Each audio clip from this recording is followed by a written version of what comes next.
การสาธุบาการเจ้าทุกคนทุกคนแต่ขอจำเริ่มเมตตาไม่ยังของมีศรัทธาทั้งหลายตลอดถึงผู้ใหญ่คุณหลง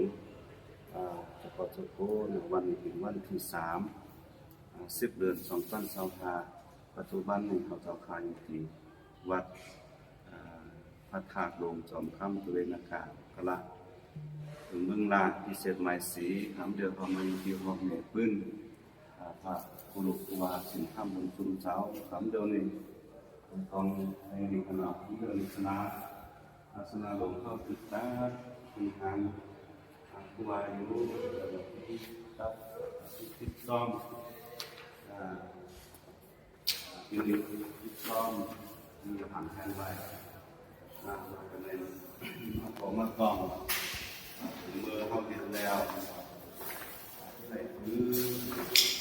สักการะหลายมางานที่สามที่สามในเมืองในรอบเมืองผมมาต้องเป็นประวัติว่าสิ่งทั้งเจ้า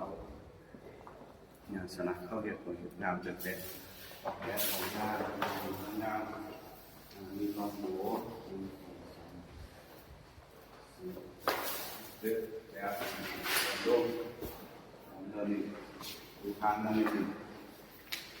มาถึงทางอันใดอันอื่นผู้หันลอยเนี่ย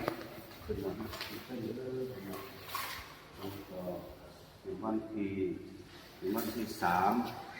4 5 6 7 8 9 10 12ทั้ง9 วันก็จะเป็นปังก้อยยกยอสมศักดิ์พระครูครูบาเสร็จทำบุญจุ่มขึ้นเป็นสมเด็จพ